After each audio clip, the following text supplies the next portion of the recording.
نحمده ونصلي على رسوله الكريم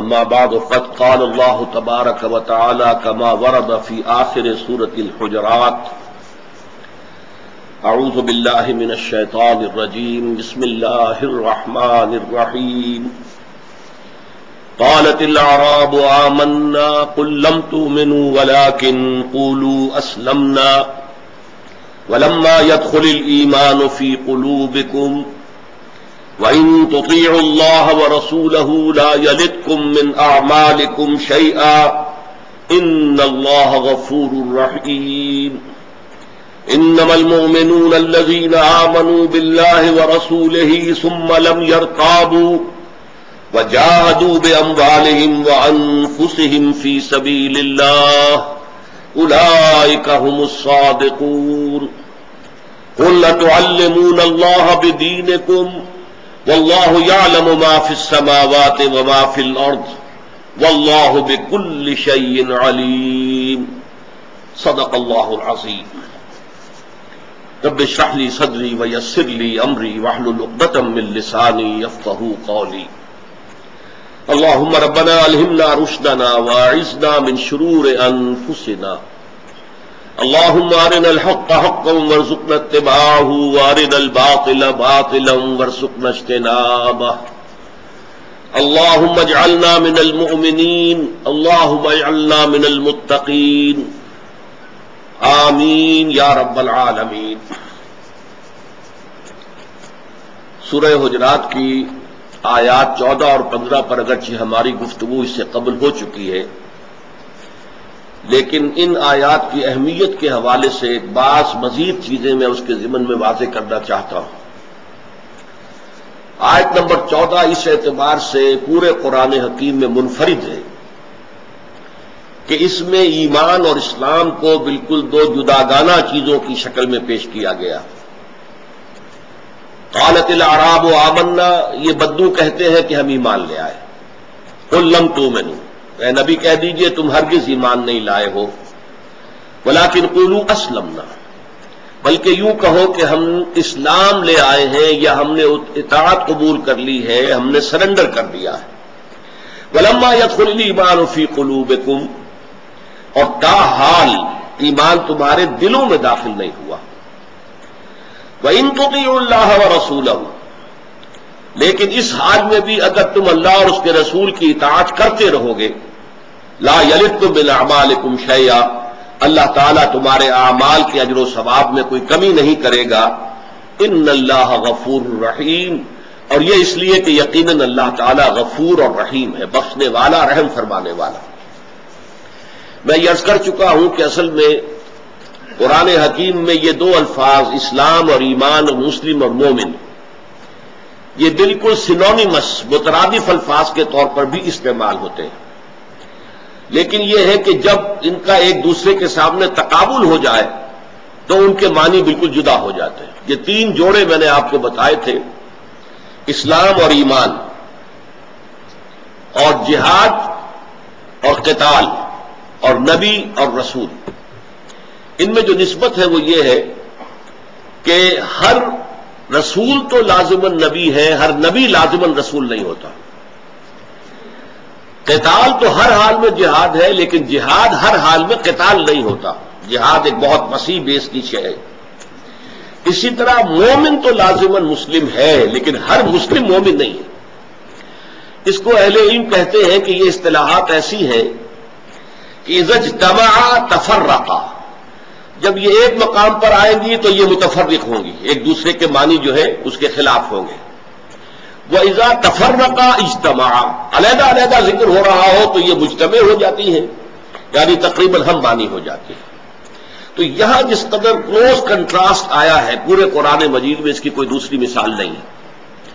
تو یہاں در حقیقت یہ بات جان لینے کی ہے کہ وہ لوگ خاص طور پر جبکہ اسلام ایک تحریک کی شکل میں سامنے آیا ہو، جیسے کہ حضور صلی اللہ علیہ وسلم کی حیات طیبہ میں تھا، ایک ہمارا اسلام اور ایمان ہے، یہ ہم نے خود قبول نہیں کیا ہے، یہ تو ہم پر وراثتاً یوں سمجھیے کہ ہمیں مل گیا ہے، اسلام بھی مل گیا، ایمان بھی جو بھی اگر تھوڑا بہت ملا ہے تو مل گیا ہے۔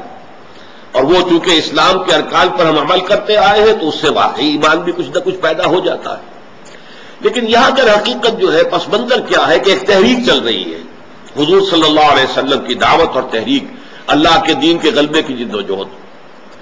اب یہ جب فتح کے مراحل تک پہنچ گئی تو بہت سے لوگوں نے اعراب کا لفظ اسی لیے استعمال کیا گیا، بدو قبائل عرب جو تھے انہوں نے طے کیا اس no use resisting any more, اب کوئی فائدہ نہیں ہے، ریزسٹ نہیں کر سکتے، let us go and surrender, چلو اسلام لے آئے.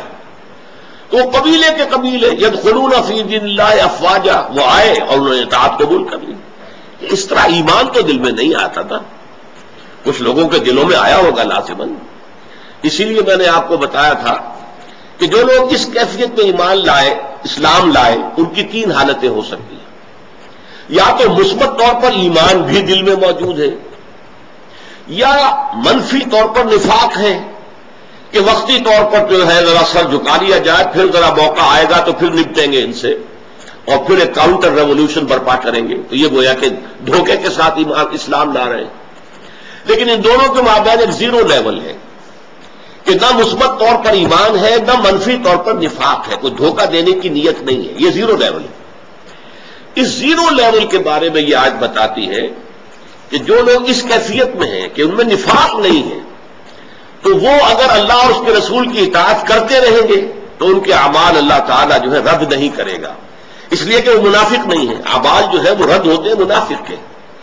لیکن یہ بھی ہے اس کے ساتھ ہی انشاءاللہ آج اگلی آیات میں واضح ہو جائے گا کہ جب اللہ اور اس کے رسول کی اطاعت جاری رہے گی تو خود بخود ایمان پیدا ہو جائے گا. گویا کہ یہ بڑا ٹرانزٹری فیز ہے. ایک ہے یعنی تھیوریٹیکلی تو یقیناً یہ ایک پوزیشن ہے، لیکن یہ ٹرانزٹری ہے. اگر آپ خلوص دل کے ساتھ، چاہے جب اسلام لائے ہیں تو اس وقت ایمان نہیں تھا لیکن نفاق بھی نہیں تھا، اب اگر خلوص کے ساتھ اطاعت کریں گے اللہ کی اور اس کے رسول کی تو پھر اس سے ایمان پیدا ہوتا چلا جائے گا. لیکن یہاں ایک نوٹ آف کاشن بھی ہے، اور وہ یہ ہے کہ اطاعت سے مراد جزوی اطاعت نہیں ہے. اطاعت ہمیشہ کلی اطاعت ہوتی ہے. جزوی اطاعت کے کچھ احکام کو اللہ کے سر آنکھوں پر اور کچھ پاؤں تلے رون دیے جائیں. تو یہاں معلوم ہوا کہ اطاعت اللہ کی نہیں ہو رہی ہے بلکہ اطاعت اپنے نفس کی ہو رہی ہے.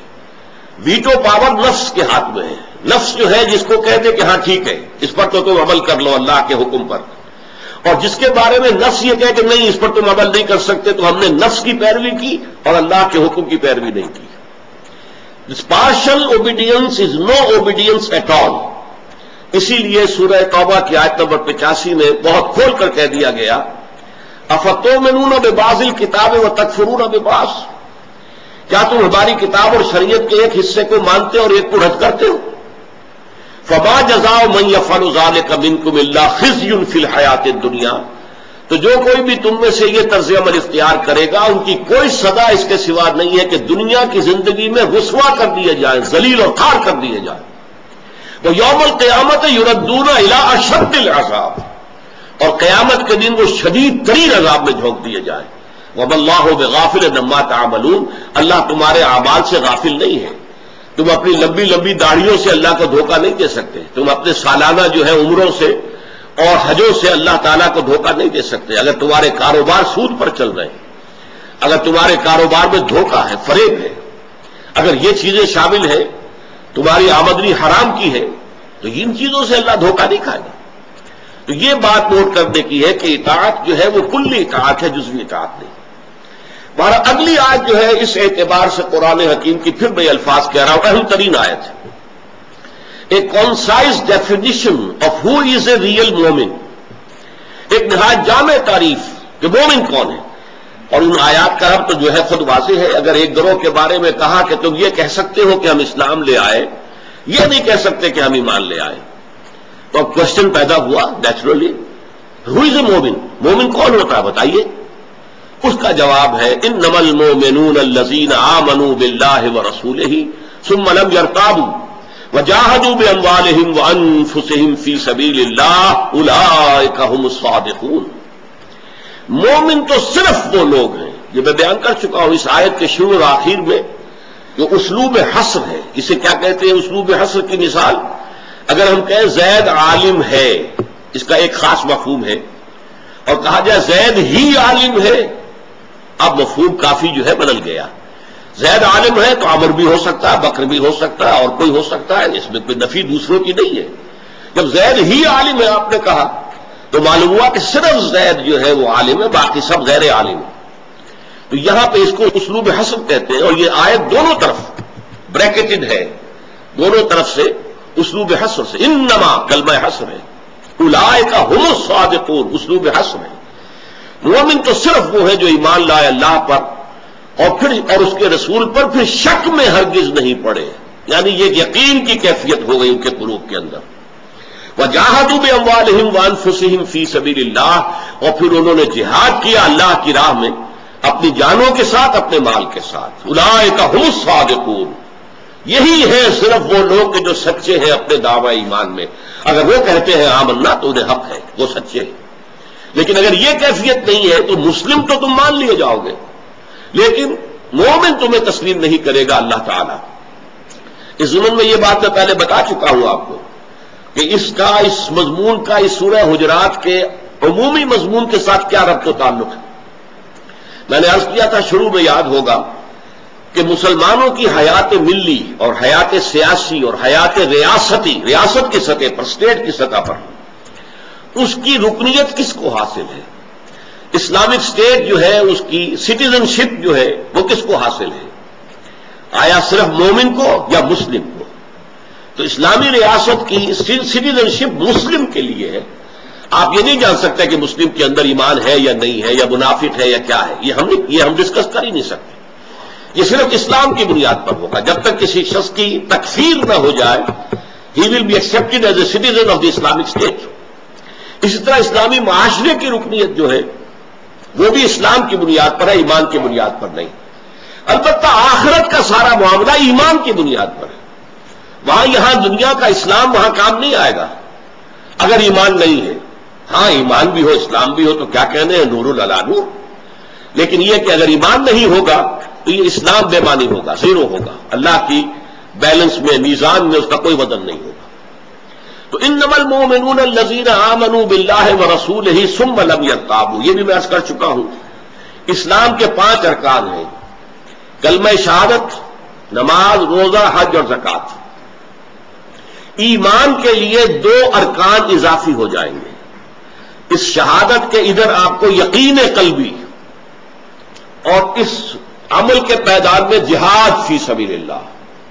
تو گویا کہ ایمان کے ارکان 7 ہو گئے، 5 اسلام والے وہ تو عام ہے، اور 2 اضافی ہو گئے. جیسے آپ کو معلوم ہے کہ لائٹ کی اسپیکٹرم جو ہوتا ہے، رے آف لائٹ کا، تو اس میں الٹرا وائلٹ اور انفرا ریڈ یہ انویزیبل ہوتے ہیں. تو اسی طریقے سے الٹرا وائلٹ جو ہے ایمان وہ انویزیبل ہے. البتہ جہاد جو ہے اس کو آپ کہہ سکتے ہیں کہ وہ انفرا ریڈ ہے. وہ تو جہاد تو ظاہر بات ہے، اس میں پھر جانیں بھی دینی ہوگی اور خون بھی دینا ہوگا. تو اس طرح سے ایمان کی یہ جو ہے 7 ارکان بن جاتے ہیں. تو یہ ہے ایمان کی اصل ڈیفینیشن. اب یہاں آج نوٹ جو مزید کرانا چاہتا ہوں وہ یہ ہے کہ جیسے ایک پرکار ہوتی ہے، اس کے 2 بازو اس طرح جڑے ہوئے ہو، پرکار بند ہے، وہ مثال ہے اس آیت کی. ایمان میں یقین اور جہاد فی سبیل اللہ، یہ 2 ارکان ہیں ایمان کے. انما المؤمنون الذین آمنوا باللہ ورسولہ ثم لم یرتابوا وجاہدوا باموالہم وانفسہم فی سبیل اللہ اولئک هم الصادقون.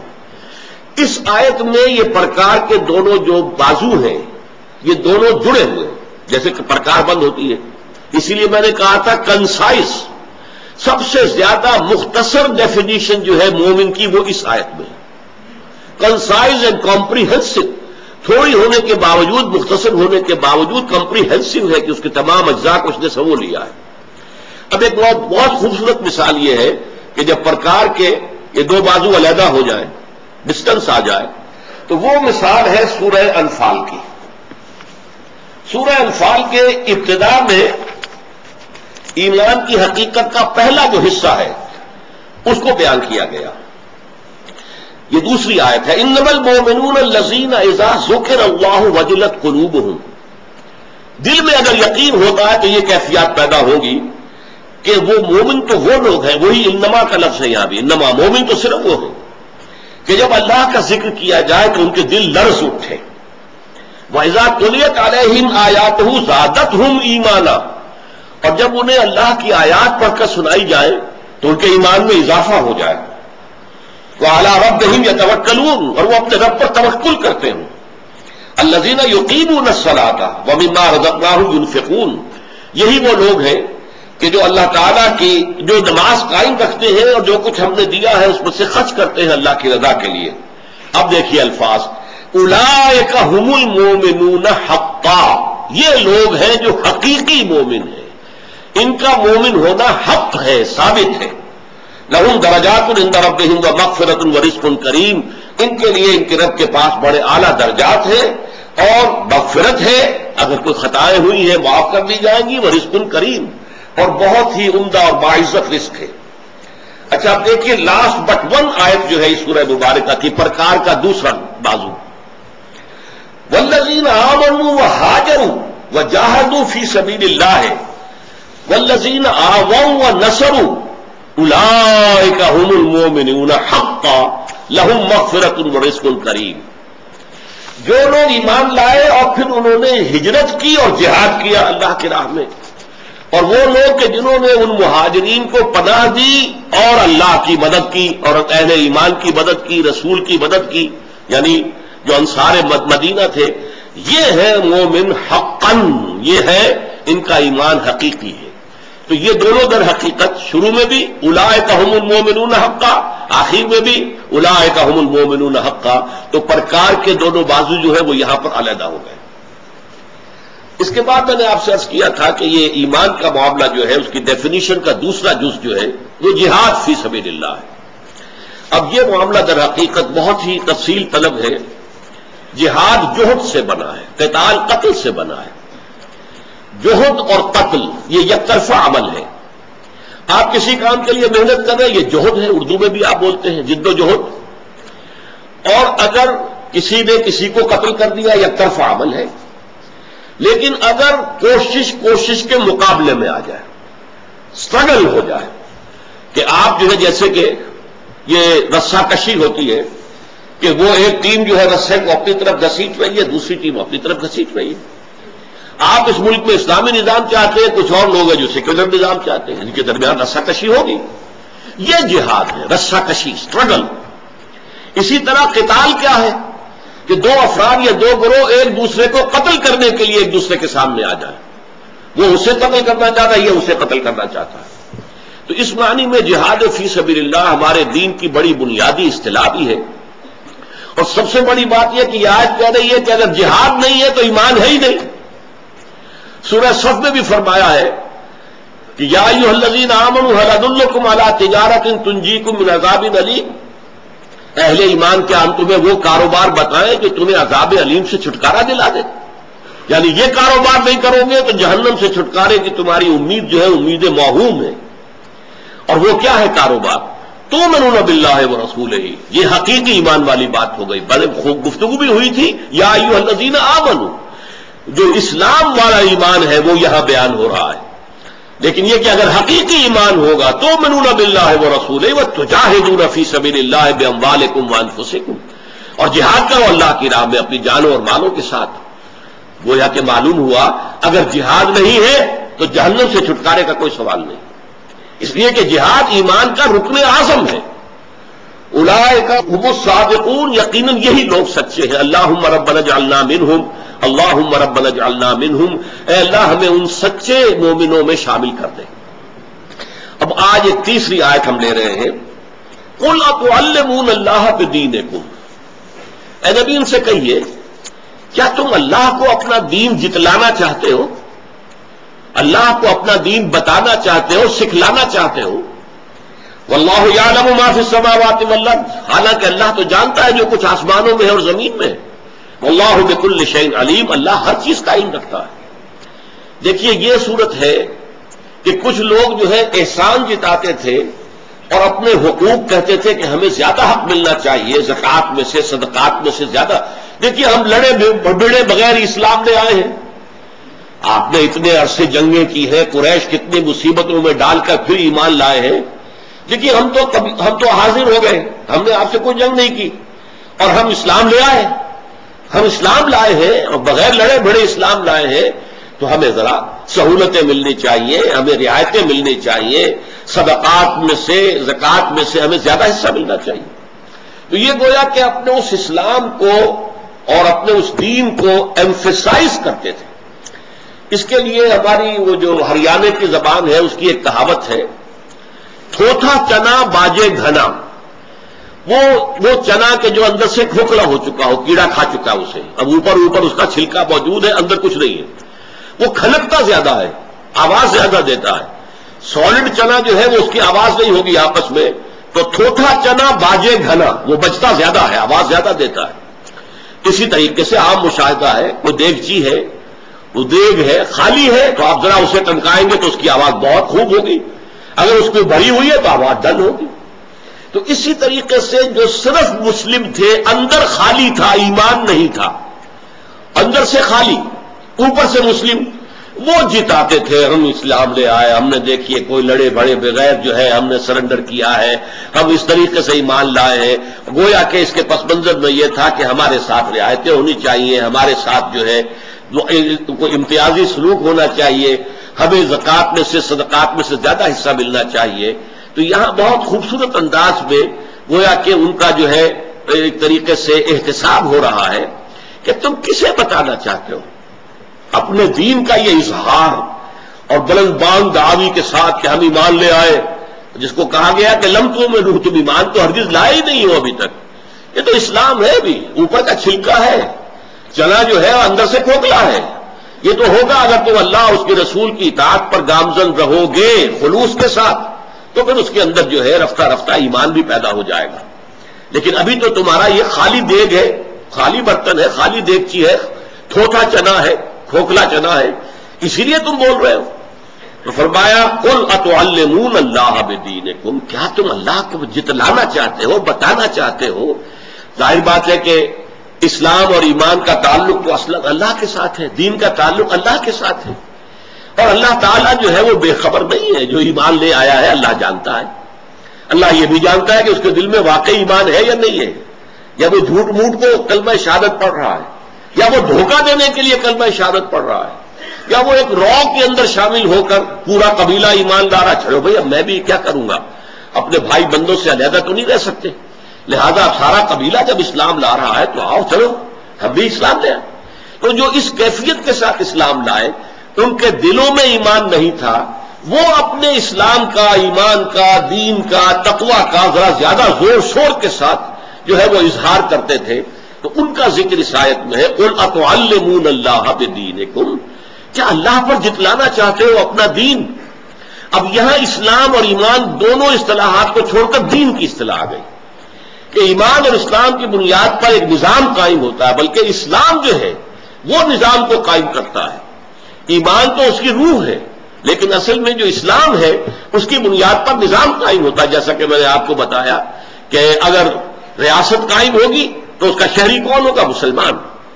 ہمیں یہ حق حاصل نہیں ہے کہ ہم تحقیق کریں کہ واقعی مسلمان ہے کہ نہیں ہے، اس کے عمل کیسے، نہیں، جب تک کفریہ کوئی فعل سرزد نہ ہو جائے، جب تک کہ مفتی یہ فتویٰ نہ دے دے کہ یہ کافر ہو گیا، اسلام کے دائرے سے نکل گیا، یہ قادیانی ہو گیا، اب یہ غیر مسلم ہے، اس کے بعد تو معاملہ علیحدہ ہو جائے گا۔ لیکن گناہ گار ہو، فاسق ہو، فاجر ہو، لیکن ہو مسلمان، تو اس کے سارے حقوق شہریت برقرار، اور وہ مسلمان معاشرے کا ایک رکن ہے، مسلمانوں کا سب معاملہ اس کے ساتھ کیا جائے گا۔ تو یہ نظام جو قائم ہوتا ہے دین، یہ اسلام کی بنیاد پر ہوتا ہے۔ اسی لیے فرمایا قل اتعلمون اللہ بدینکم، کیا تم اللہ پر جتلانا چاہتے ہو اپنا دین، اللہ کو بتانا چاہتے ہو، سکھانا چاہتے ہو، پڑھانا چاہتے ہو؟ واللہ یعلم ما فی السماوات و ما فی الارض، اور اللہ تعالیٰ تو جانتا ہے جو کچھ کے آسمانوں میں ہے اور زمین میں ہے۔ واللہ بکل شیء علیم، اللہ تو ہر چیز کا علم رکھتا ہے، کوئی شے جو ہے اس کے علم کے دائرے سے باہر نہیں ہے۔ تمہارے دلوں میں ایمان ہے تو اللہ کے علم میں ہے۔ میں نے آپ کو وہ حدیث کئی دفعہ سنائی ہے، ان اللہ لا ينظر الى صورکم ولا الى اموالکم ولکن ينظر الى قلوبکم والى اعمالکم، اللہ تعالیٰ تمہاری صورتوں کو نہیں دیکھتا. کوئی حبشی ہے، کالا کلوٹا ہے، کوئی سرخ و سفید، اللہ کو ان سے کوئی بحث نہیں ہے. اللہ نے بنایا ہے، جس کو چاہا کالا بنا دیا، جس کو چاہا گورا بنا دیا. تو اللہ تمہاری صورتوں کو نہیں دیکھتا. کسی کو نقش و نگار بڑے اچھے دے دیے جو کہ بڑے دل آویز ہیں، دیدہ زیب ہے، کسی کے بڑے بوڑھے قسم کے نقش و نگار ہیں. یہ چیزیں اللہ کی نگاہ میں ان کی کوئی حیثیت نہیں. یہ تو گیون ہے انسان کے لیے. اس میں انسان کا کوئی اپنا دخل نہیں ہے، کوئی اکتساب نہیں ہے، کوئی اپنا فیصلہ نہیں، کوئی اپنا چوائس نہیں. تو اللہ تعالیٰ تمہاری صورتوں کو نہیں دیکھتا اور اموال کو بھی نہیں دیکھتا. اور اموال کا سارا جو تعلق ہے وہ اس دنیا کی زندگی سے. وَلَٰكِن يَنظُرُ إِلَىٰ قُلُوبِكُمْ، وہ تو دیکھتا ہے تمہارے دلوں کو. دلوں میں کتنا کچھ یقین اور ایمان ہے، دلوں میں کتنا کچھ اللہ کی محبت ہے، دلوں میں کتنی کچھ اللہ کے رسول کی محبت ہے، دلوں میں کتنی کچھ آرزو ہے شہادت کی، موت کی. یہ اللہ تعالیٰ جانتا ہے. وہ تو تمہارے دلوں کو دیکھتا ہے اور تمہارے اعمال کو دیکھتا ہے، جس کی بنیاد پر اگر ایمان ہوگا تو پھر تمہارے اعمال تلیں گے. ایمان ہی نہیں ہوگا تو اعمال کا کوئی تول نہیں ہے. پھر اعمال کی پھر کوئی حیثیت ہی نہیں. ایمان نہیں ہے تو سیدھے جہنم میں. البتہ ایمان ہے تو اعمال تولے جائیں گے، نیکی کے اور بدی کے. ان میں اگر بدی کا پلڑا بھاری ہوا تو عارضی طور پر جہنم میں جانا ہوگا. جیسے کہ دھوبی جو ہے وہ پٹخ پٹخ کے کپڑوں کو اس کا میل نکالتا ہے، اور آپ کو معلوم ہے کہ پہلے سخت گرم پانی کے اندر جو ہے یہ سارا کام کیوں ہو رہا ہے. تو جہنم ان لوگوں کے لیے گویا کہ دھوبی گھاٹ ہوگا کہ پٹخ پٹخ کر ان کو سزائیں دے کر ان کے گناہ کے اثرات جو ہیں وہ ظاہر کیے جائیں گے، پھر انہیں جنت میں داخل کر دیا جائے گا. اگر ایمان تھا، اگر تصدیق بالقلب اور یقینی ایمان ہے ہی نہیں سرے سے، تو سیدھے جہنم. چاہے دنیا میں وہ مسلمانوں کا لیڈر شمار ہوتا ہو، بہت بڑا قائد شمار ہوتا ہو، کچھ بھی ہو، چاہے وہ مفتی اعظم قرار پاتا ہو، لیکن نہیں، اگر ایمان نہیں ہے تو پھر سیدھا جہنم میں جائے گا. جیسے کہ میں نے حدیث آپ کو سنائی، ایک مجاہد جو اللہ کی راہ میں شہید ہو گیا، لیکن یہ کہ اللہ فرمائے گا کہ تم کہتے ہو کہ تم نے میرے لیے جنگ کی تھی، کذب تھا، تم نے جھوٹ بولا. تم نے جنگ اس لیے کی تھی کہ کہا جائے جریون، بھائی بڑا بہادر ہے، کیا کہنے اس کے. تو وہ کہا جا چکا قد قیل، اب تمہارے لیے یہاں کچھ نہیں، اور فرشتے اودے منہ اس کو گھسیٹ کر جہنم میں جھونک دیں گے. یہی ایک بہت بڑے عالم کا معاملہ ہوگا. اے اللہ، میں نے تیرا علم پھیلایا ہے، تیرے دین کا علم پھیلایا، کہ تم جھوٹ کہتے ہو. تم نے علم پھیلایا تھا اس لیے کہ کہا جائے عالم، بڑا عالم ہے، جید عالم ہے. وہ کہا جا چکا قد قیل، اب یہاں تمہارے لیے کچھ نہیں ہے، اور فرشتے اس کو بھی جہنم کے اندر جھونک دیں گے. اسی طرح بڑا سخی انسان ہوگا، وہ کہے گا اللہ میں نے اپنی دولت تیری راہ میں لٹائی. اللہ فرمائے گا کذب تھا، تم جھوٹ کہتے ہو.